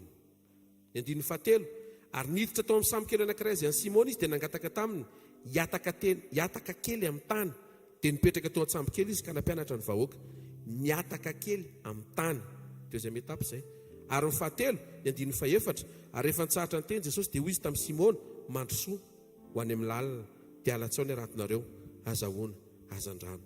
Ny plan apetraky ny tompo eto, voalohany eo amorony, faharoa miataka kely, ary ny 7 any afovoany na any amin'ny lalina. Le eo amorony ny olona izay mihevitra fa tsy misy Andriamanitra, absence na inexistence de Dieu ny fenao anatin'ny sainy. Mety misy antony izany. Fa ny Salamy 4:1 dia manambara aminaran'i Jesosy hoe ny adala manao anankapo hoe tsy misy Andriamanitra. Zao ny fihevitry olona io, tsy misy Andriamanitra satria ohatr'izao aza ny fiainako, raha misy izy maninona ny ohatran'izao ny fiainako. Zay le eo amorony. Dia iny le mila miataka kely amin'ileo amorony. Zay le hoe miataka kely amin'ny tany. Dia vao miataka kely amin'ny tany ianao dia manomboka mahita fa mahery indrindra Andriamanitra. Manomboka mahita ny fiasany, ny fahaiza-manaony, ny zavatra vitany sy ny zavatra afaka no ataony. Dia hoy Jesosy eo amin'ny Marka 10:27, ny zavatra rehetra dia ain'Andriamanitra atao. Na ihany koa hoe miaraka amin'Andriamanitra ny zavatra rehetra dia azo atao. Fa le mankany amin'ny lalina tian'Andriamanitra hidiranao amin'ity taona ity dia ianao mahatsapa kokoa ny existence de Dieu, na ny fisian'Andriamanitra mihoatra noho ny fahaiza-manaon'Andriamanitra sy ny fiasany. Hébreu 11:6 manambara aminaran'i Jesosy hoe zay manantona an'Andriamanitra dia tsy maintsy mino fa misy izy. Zay le misy izy zay le tian'Andriamanitra hifantora. Efa tokony any amin'izay troisième étape zay zao ianao amin'ity taona ity. Dia tsy tokony hiverina any amin'ilay première étape tsony hoe nesorona tany amin'ilay tsy mino ny fisian'Andriamanitra na misalasala ny amin'ny fisian'Andriamanitra. Matetika mahatonga ilay fisalasala ny amin'ny fisian'Andriamanitra dia satria mamaritra amin'ny zavatra mitranga sy ny zavatra misy ny fisian'Andriamanitra na ny tsy fisian'Andriamanitra. Ataoko tia ny Genesis toko, izay mahatsara mamaky tenin'Andriamanitra amin'izay. Genesis toko voalohany, ary tamin'ny voalohany Andriamanitra nahary lanitra sy ny tany, le toerana teo maizina foana tsisy endrika, fa mahavariana teo Andriamanitra. Ka raha maizina ny fiainanao, tsy midika hoe tsy eo Andriamanitra, mbola tsy niteny mazava fotsiny izy dia mbola tsy nandray ianao, fa afaka miteny izy dia afaka hiovany zavatra rehetra. Possible ko ianao miaina amin'ny tetakarivo teo ohatry ny foana, tsisy nininina, na ihany koa hoe tsisy endrika ny fiainanao, tsy midika izany hoe tsy eo izy, fa miandry fisokafan'Andriamanitra mba hahafahany manao ny rehetra, manamboatra sy mandamina izay tsy mety eo amin'ny fiainanao. Eo amin'ilay etape voalohany averiko kely ilay fahatsapana, atonga anao afaka hivavaka tsara mba tsy hiverimberina intsony, tsisy amin'ny verin-dalana intsony. Tena kaikanao tsy mahazo miverina intsony hoe avy ireo farany tsy mahazo miverina intsony hoe le fahatsapana voalohany dia le olona miaina ao anatina fahadalàna, tsy ampy information, tsy ampy révélation, tsy ampy connaissance, tsy ampy conviction. dia zao ny tenenina ny adala ny manao nankapo hoe tsy misy Andriamanitra. Ny antony ampitahainy amin'ny zavatra hitany, ampitahainy amin'ny zavatra tsapany, ampitahainy amin'ny zavatra manodidina azy, dia tereno reniny mamaritra na eo na tsy eo Andriamanitra. Dia rehefa misy zavatra tsy mahafapo azy dia teneniny fa tsy eo Andriamanitra. Zay fijery zay tena tsy mety intsony aminao. Aoka ianao tsy isan'ny olona mety mbola isalasala ny afisian'Andriamanitra amin'izay mety ho manjo anao. Fa ninninona manjo eo te ilaza aminao misy izy sady eo araka ny teniny fa tsy amelanao. Dikan'izay tsy le zavatra tsy misy ny mahatonga an'Andriamanitra tonga eo, fa ianao mihitsy ny mahatonga an'Andriamanitra tonga eo le hiaraka aminao, fa tsy hoe ampisy an'izay tsy misy. Tsy mahay nitiaka ho an'Andriamanitra. Donc zany tsy problème n'Andriamanitra le misy le tsy misy, fa problème n'Andriamanitra ianao. Maty ho anao izy ary nitsangana tamin'ny maty ho anao izy.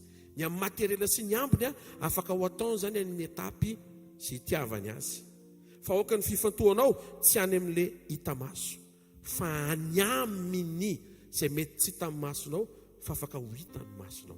Le dingana faharoa, zao ny vavolombelon'ny olona mifanena amin'ny puissance de Dieu. Tena misy Andriamanitra, fa manina rahalahy, ny zavatra nangatahako zay dia azoko. Velona Jesosy. Etapy anankiray fanondroany zay, ianao manome voninahitra n'Andriamanitra fa ny zavatra nangatahanao dia azonao, misy zavatra nirina ovaina dia niova teo, misy zavatra nandrasanao dia tonga ihany.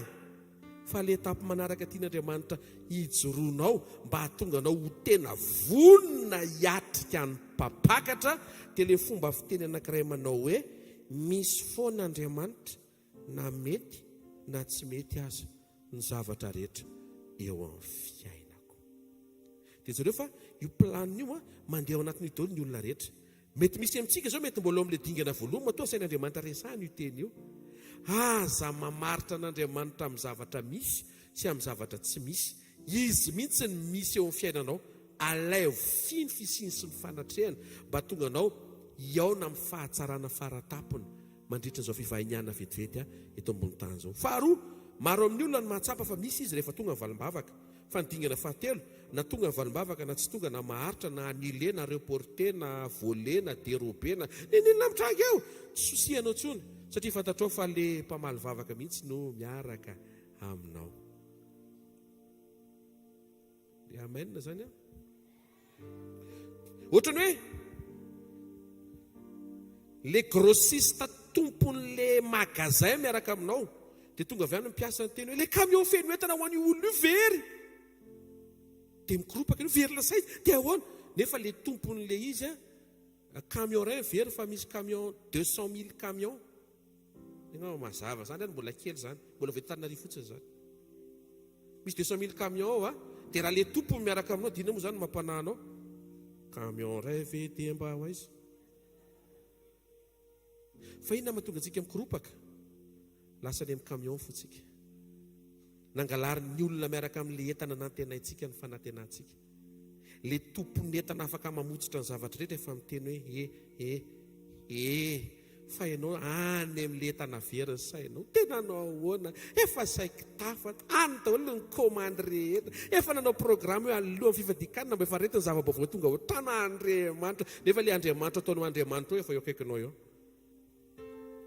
Zay very azo verina, na tsy miverina koa zany tsy problème, fa izy miaraka aminao no tsara indrindra, ary raha sanatria izy tsy eo no problème. Sy mihaino ve o toy izytsika. Obolona 19:3 naran'i Jesosy, ny fahadalan'ny olona no mahasimba ny alehany, ka amin'i Jehovah ny sosotra ny fony. Lasa sosotra amin'Andriamanitra ny olona satria misy zavatra tsy mandeha, nefa tsy fantatry le olona fa avy amin'ny zavatra nataony ihany mahatonga l'izy tsy mandeha, fa Andriamanitra ny lasa tezerany. Zay le mila elanao zay toetra zay. Le etapy faharoa aorianan'izay, Salamy 118:21, hideranao afa efa namaly ahy ianao ka efa famonjena. Efa ne tsara ihany aloha zay, mba nahatsapa hidera fa nandray valimbavaka sy ny hoenona. Fa ny tena tsara indrindra, Habakuk 3:17-18, amin'ny anaran'i Jesosy, na dia tsy mamontsina aza ny aviavy, tsy misy voany voaloboka, mahadisy fanantenana ny oliva, tsy mahavokatra hoanina ny sa, vonona daholo ny ondry ao amin'ny vala, tsy misy omby ao apahatra, sa mbola hifaly amin'Andriamanitra. Mety tsy tianao izay etapy resaka izay fa mampiomana anao fa tsy maintsy hoentiny any amin'izay ianao. Andalo izany aviavy tsy manontsina oliva, tsy mandeha amin'ny zelonina, satria tian'Andriamanitra hitodika amin'ny fifantohanao tsy any amin'ny zavatra mandeha na ny zavatra tsy mandeha, fa any amin'ilay tokana mpampandeha ny zavatra rehetra. Izay mahatonga an'Andriamanitra maniraka ny mpanompo sy mandefa ny tefikisana hoe ty taona ity mila mifantoka ianao ny amin'ny fisiny mihoatra noho ny zava-bitany, ny asany sy ny karazana fanampiana andrasanao mba ho ataony amin'ity taona ity. Ka na tsy hanao ninninina ary izy, ataovy mifaly ny ao anatinao fa misy izy, fantatrao fa misy izy manatrika amin'ny fiainanao ary miaraka aminao izy. Rehefa tena dinihana zany tia manomana ny fampakarany ity, ny fiverenan'i Jesosy, dia izay mifantoka amin'ny Jesosy. Fa raha mbola misy ampahany eo amin'ny fotsika, ohatry ny voasaringotry ny zavatra avy amin'ny Jesosy, dia tsy ny fahafenon'ny fotsika no mifantoka amin'ny Jesosy, dia tsy mandeha zay. Fa tsy maintsika mianatra manongotra sy manaisotra ireo karazana fifantohana amin'ny zavatra vitan'Andriamanitra, averintsika ho amin'Andriamanitra mpanao ny zavatra rehetra, ny fotsika sy ny fifantohantsika sy ny finoantsika sy ny fanantenantsika.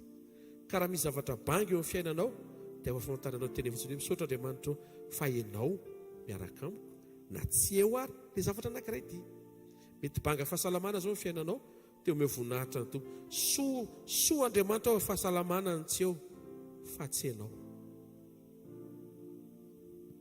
Dahoarare, ampisafidianina ianao, iza ny tianao, salama be tsisy Andriamanitra sa ohatran'izao etanao zao fa misy Andriamanitra? Tsy dia mamaly an'io fa tsy misaina ela be. Raha zay ianao misafidy an'ilay hoe zay etany eo, etany zay kotiny hoe vidiny fa eo izy. Toy izay, isaina ianao fa ohatry mandeha ilay zavatra rehetra nefa tsy eo izy. Zavatra anankiray fotsiny voakitika ao anatin'iny ka tsy eo izy, dia ho sahirana. Fa ninninna zavatra mitranga sy tsy mitranga fa eo izy, dia azo antoka fa ilamina iny amin'ny fotoanany, dia tsy manahy ianao ny amin'ilay fotoana, satria fantatrao fa ilay mpandrindra fotoana, ilay mpanovany zavatra rehetra, ilay mpifehy fotoana miaraka aminao. Tsara anao narany tanteraka ny fiasany. Aza misalasala ny amin'ny fahatsarany sy ny perfectionny. Ianao mba tsara mba manao planina intelo mba mianatra anazy, je planifie un jour, je planifie 2 jours. Ianao mba ampianarina anao an'izany, maika izy mampianatra anao ve tsy efa miplanifie momba anao ray manontolo mihoatra lavitra. Fa ilaina ianao mianatra an'izany satria lasa ohatry mandehandegona ny fiainantsika. Ianao ve montsy sekoly amin'ny talata? Tsy haiko. Zao dia efa tokony ho fantatra zany. Zay no mahatonga anao lasa tsy tonga. Lasa tsy dia tena ohatrany hoe na misy na tsy misy, nefa misy fotoana ilay teny amin'iny fotoana iny, misy fotoana amin'iny ilay omen'Andriamanitra ilay ilainao, dia misy zavatra ohatr'ohatr' izany ilay izy. Mianarana planifie fiainana. Planifiava, asio planina ny zavatra rehetra. Tafiditra ato amin'ny planina, za tsy hanota, tafiditra ho azy. Ny olona tsy miplanina eny angeny lasa mifarary amin'ny ote. Alaminy tsara ny programanao io dia raha voatriny hoe ary misy adiny telo ohatry midonaka, mangata amin'Andriamanitra fa tsy tokony isy programana donation program, tsy tokony isy an'izay. Tokony feno tsara daholo ny momba anao ray manontolo, satria manan-javatra hifantohantsika, manana n'Andriamanitra hifantohantsika azafady. Fa ohatry mitady misy adiny ray ohatry misomma be, tonga dia tokony ho tonga zay, dia planifieny. Ay moa zany teny hoe amaky baiboly, amaky ten'Andriamanitra amin'ity taona ity, tonga dia mandray baiboly ianao fa tsy tonga dia mijery vaovao. Vaovao anie tonga dia hitondra negativisme ao anatinao, hitondra faharerahana, vesatra, zay mba fanantenana kely ny tsirona andritra ny réveillon, fao amin'ny vaovao indray mandeha anatiny 10 minitra. 10 minitra fotsiny, miaino ianao. Ary ny vidimary amin'ity taona ity dia tena elafo be ireo izay mijery io, tsy hinambary zany tsony. Zany nijerevanao eo. Verenao amin'ny zalain'izay ny tenin'Andriamanitra moa Izay ny ten'Andriamanitra fantoa amin'ny fisiny mihoatra noho ny fisehoana, fantoa amin'ny fanatrehany mihoatra noho ny fanampiana, azahoana ny fiakaran'ny vidim-bary, fantoa amin'ny fampiakaran'Andriamanitra fombana ianao. Dao tsika isaina ane amin'ity taonty Andriamanitra efa manao planina ny menao gonim-bary 20. Dia ianao miteny dia ahoana ry tompo fa niakatra ny vidin'le gonim-bary e. Toy tompo le gonim-bary nefa azo e. Tsisy dirana miaka-midina efa aola izy fa livrena raha-potoana fotsiny rehefa endry tsara ny zanany. Karantinao mba lefa janvier daholo ny gonim-bary 20 rehetra tompo, mba tsy hanany mpanomponao. Toy izy Andriamanitra mba lefako amin'ny kapoaka mihitsy ty amin'ity taona ty, satria tsy tiany ianao hanerinery azy eo, fa ty laza aminao efa vonina nefa le izy. Tenenina akaikinao na tsy mihinao zany ary ianao hoe misy zavatra ngeza be efa voninao hoe, fa raha vao tsy mahay miaraka aminy ianao hoe dia ohatry ny kapoaka ny atongavan'le izy hoe raha tokony ho gono hoe misy mihaino ve.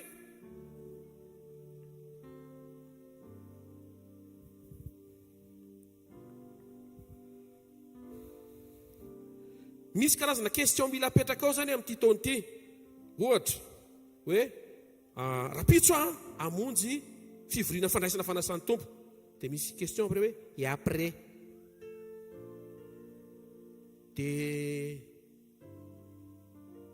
hinona tokoa moa zany le ho ataoko rapitso, dia efa tonga sady ray fanteny et après de le après. Ka tsy tian'Andriamanitra ho lanilany fantany amin'ny zavatra tsisy dikany intsony ny fotoananao. Saripady ary sarobidy eo imasin'Andriamanitra fotoana mahaimaim-poana omeny ianao. Ty taona ty taona tompandamina ny zavatra be dia be ao anatin'ny fiarahanao amin'Andriamanitra. Manaova plan trimestriel 3 mois, manaova plan tri-journée 3 andro, tri hebdomadaire 3 semaines, tri annuel. Raha ho savaina zany tokony efatra any amin'ny 2027 zany zao zavatra hitinao mambavaka. Zany asa miandry antsika reto hazavarim-barina amin'ny zavatra tsisy dikany intsony. Zay amin'izay le izy. Zay mahatonga le miteny hoe ianao anie tsy mpitaingy tamboho e, mpanangana tamboho ianao. Ataovy mafy tsara ny tehaka ho an'Andriamanitra. Tsy olona mandandany fotoana amin'ny zavatra tsisy dikany ianao. Olona manan-javatra asain'Andriamanitra tao. Veloha mezan'ny olona fimezana ny azo atao foana e, fa no avy rapitso eny am-pelantanan'izay manaiky an' Jesosy. Zavatra anankitelo no meko anao momba izay plan izay mety hiteny amin'ny resaka projet ohatra. Question anankitelo le izy. Question voalohany, quoi?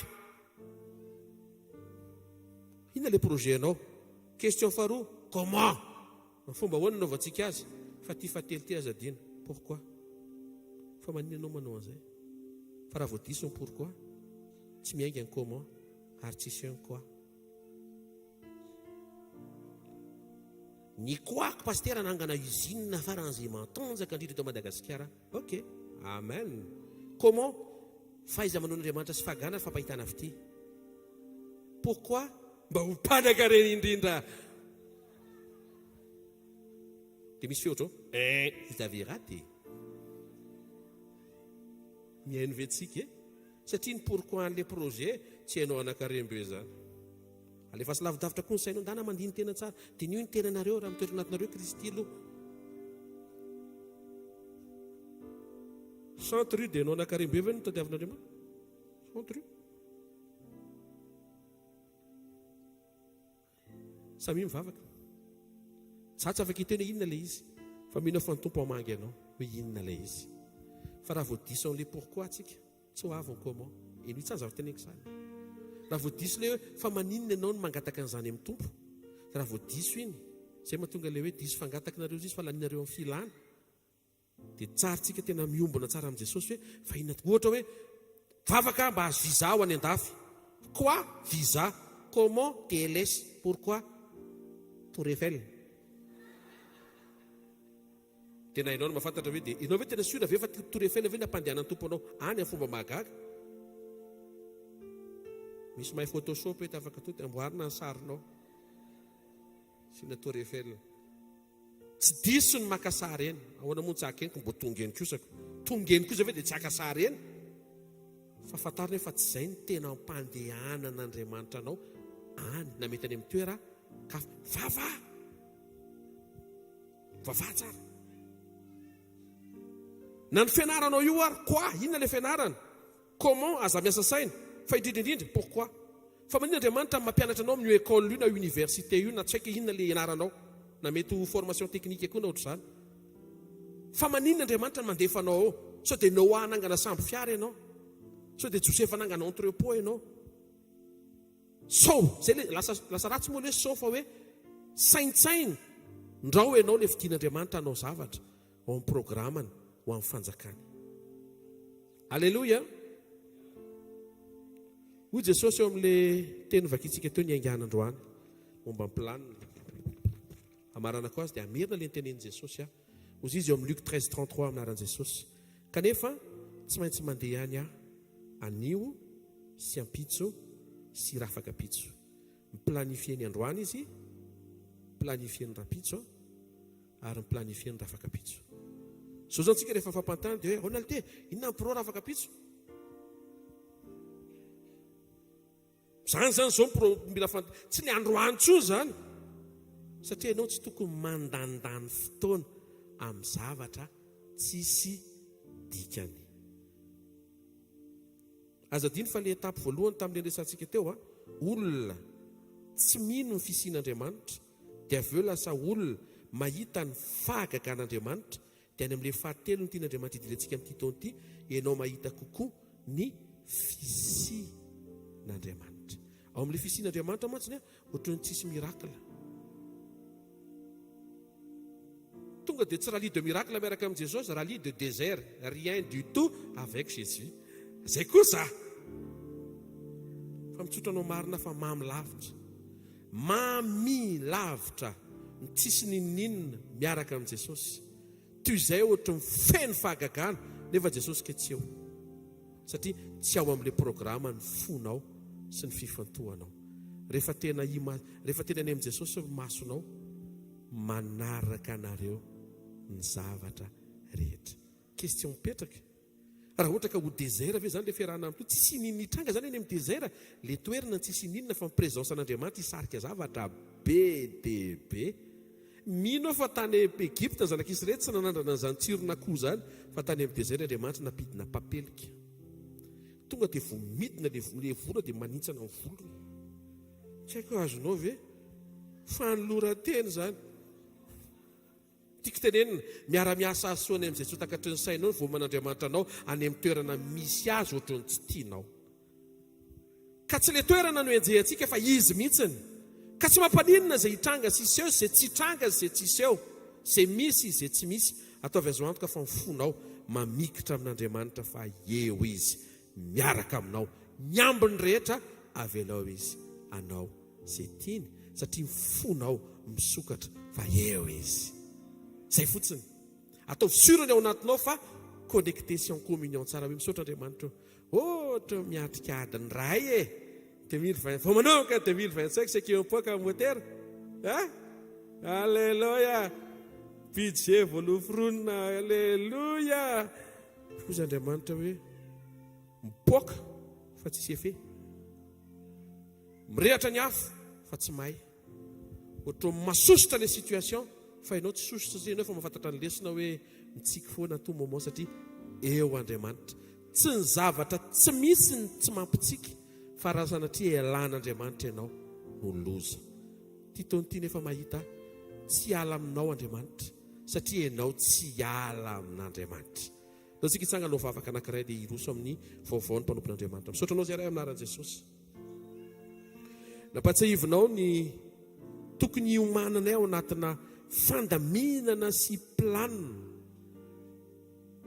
renay loatra ny anatin'ny fonay hoe tsy zakanao zay mandamy fotoana amin'ny zavatra tsisy dikany normal nefa le lany fotoana satria tsy manao tsy miplanifie ninina draindray mandeha fotsiny eny dia lany le ressource sarobidy nomenao atao eo fotoana so rehefa nampatsiahivinao fa ny méthodinao zay nomenao anay amin'izao fiandohan'ny taona zao dia afaka mianatra izay zay nataonao miplanifie ny androany avy hatrany dia miplanifie ny rapitso ary avy hatrany dia fa misaina ny rafakapitso sady hoe misy dingana 3 sahady vita eo amin'ny fotoam-panomanana mivavaka izay mba tsy ho isan'ny olona misalasala ny amin'ny fisinao ary mivavaka izay mba tsy ho isan'izay sondriana fotsiny eo amin'ny fahaiza manaonao fa ho tafiditra somatsara ny fifantohanay manomboka amin'ity taona ity, ametraka eo amin'ny toerana sahaza anao, mendrika ao anao, fa misy ianao manatrika anay ianao, ninninona tsapanay. Tio ny voalazany Habakoka hoe tsisy mandeha amin'izay laoniny kanefa hifaly amin'Andriamanitra izay eto o Habakoka. Tsarovy reto zanakao izay tonga amin'ity takarivo ity, hanomboka ny taona, misaotra fa hapetraka am-pelantananao ny planina sy ny programa rehetra, takatry ny sainay ao amin'ity taona ity, ary miomana sahady izay ampinono. Fa raha miovy zany dia fantatray fa misy tanana avy aminao manomana sy tarika anay ao amin'ilay tsara lavitra noho izay takatry ny sainay. Ary indrindra nampianatra ianao fa afaka miplanifie vavaka izay, fa tsy anjaranay no miplanifie manao planina ny valim-bavaka, lay lalana sy ilay fomba amaliana ao anay. Tsarovy ny zanaka rehetra isa-tokantrano manomboka amin'ity takarivo ity, tsy ho lany fotoana, tsy ho tafavily amin'izay tokony atao mandritra nyity taona ity, fa ho tafaverina eo amin'ilay tokony atao isa-minitra, isa-tsekondra. Ay ametraka ny asaribidiny fisianao sy ny fanatrehanao, mihoatra noho ny fanampianao sy ny fisehoanao amin'ireo karazana fagaka anazy valim-bavaka, ary fiovam-piainana irinay. Aoka ho aminao rery ny fanirianay, ho aminao feno. Zany no ianarana manomboka amin'ity fiandohan'ny taona ity. Amin'ny anaran'i Jesosy, tsarovy ny tsirairay avy, misy miatrika ady eto, misy miatrika zavatsarotra, misy verevitra, mety misy ankeo anaty aretina fampahoriana. Mino izay fa rehefa hiplanifie ny fiarahana aminao, afaka hiravina ny zavatra rehetra, afaka hitsimbadika sy hiova ny zavatra rehetra. Dia mino izay fa eo ny fanampianao, eo ny tolotsaina, ny taridalina, fitarihan'ny fanahinao, isaorinay sankasitrananao zany amin'ny fony amanontolo. Amin'ny anaran'i Jesosy Kristy avy Nazareta, amen. Tiaka mafitsika ho an'i Jesosy mahazo toerana vetivety dia anao atatitra ny mpanompon'Andriamanitra ny amin'ny vaovao makasika ny hasafanimpotsika.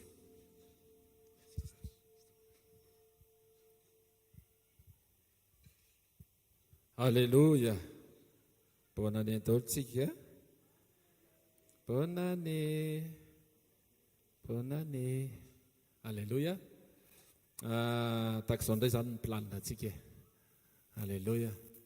Rehefa ho tapitra amin'ny fotoana rehefa avy eo planina dia andao samy manao ny sitrapon'Andriamanitra vao miala eto. Izay ny planina voalohany. Mody izay tokony hody. Alléluia. Izay tokony mbola hanao asan'Andriamanitra dia tsara tsodrano, mandehana fa mombanao ny tompo. Dia anatin'ny planina koa fanaovana fanatitra sy fanomezana sakrifisy sy fanatanterahana ny fahafolon-karena sy izay rehetra ao am-ponao tsy tantaraina lava momba an'iny fa fantatrao izay tokony atao, satria ozy izy ny tompo hoe eo amin'ny fanatreny aza mitoetra fotsiny eo tsy mitondra fanatitra. Voalohany indrindra ny fonao atero ho an'Andriamanitra. Ny fotoanantsika raha ampitso tsy ataoko le 3 étapes zany fa manjary tonga hatramin'ny lahady le izy dia tsy fantatra hoe ahoana ny amin'ny lahady, fa raha ampitso aloha dia eto indray tsika amin'ny fito. Amin'ny fito tsika misy ny fandraisana fanasan'ny tompo voalohany amin'ity taona 2020 sy 2020 ity. Dia aorianan'izay zany le amin'ny herinandro, ny amin'ny herinandro misy 3 étapes, misy latsinainy, talata, larobia manana sekoly tsika maimai-poana etsy amin'ny super U Analakely manomboka 7 ora ka hatramin'ny 9 ora sy sasany eo eo. Dia latsinainy manokana dia natokana ho an'ny sekoly voalohany amin'ny famahana olana. Talata dia sekoly voalohany amin'ny fanasitrarana, ary ny alarobia dia sekoly voalohany amin'ny fanambiana toetra tokantrano. Mila manana etaeta tsika zany ao anatintsika ao mba tena hoe ahoana marina no andaminako izay zavatra rehetra mitranga eo amin'ny fiainako. Raha misy ny olana, inona amin'ny plan zany efa namboarin'Andriamanitra ao anatin'izany. Raha misy ny aretina mety mitranga, manahoana ny atrehana azy. Raha misy izay tokony atao momba nyity toetra ohatran'ny tsy mety miovy ity dia misy fomba hanatanterahana an'izany miaraka amin'i Jesosy. Dia ny zoma moa mazava ho azy eto ny fotoanantsika amin'ny herinandro. Dia tsika araka ny tenenin'ny mpanompon'Andriamanitra teo mila miomana mandamina tsara ahoana ny fiainantsika amin'ity 2020 sy 2020 ity. Samy mandamina tsika androany hariva dia efa mandraisa na manao Excel ianao na manao taratasy ianao na tsy haiko izay ataonao dia asivy planiny hoe zao no ataoko. Isaky ny zao mamaky baiboly sy ny karazakarazany fa zao ahafahantsika tena miomana tafiditra tsara ao anatin'izany dia ampidirina ao anatintsika koa manoana sy manampy antsika amin'ny fifadikanina. Amen.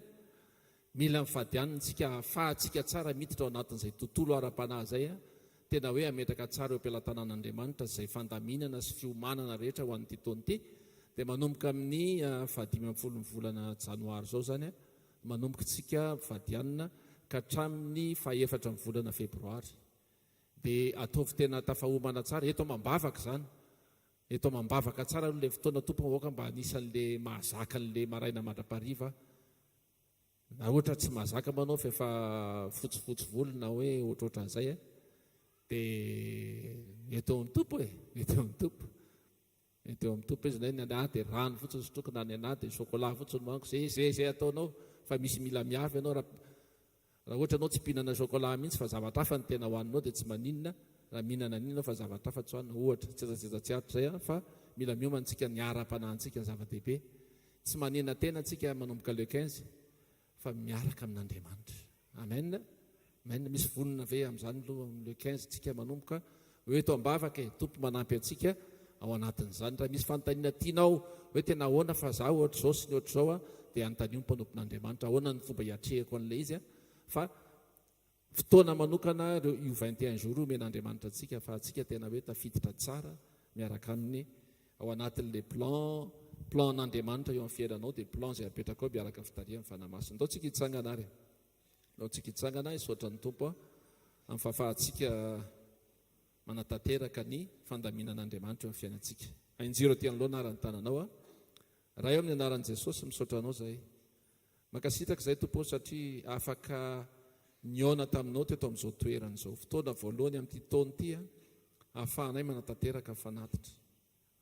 Tompo fantatray fa tsy dia hoe ilay zavatra endrika ivelany mahamaika anao fa ny fonay mihitsy any anaty.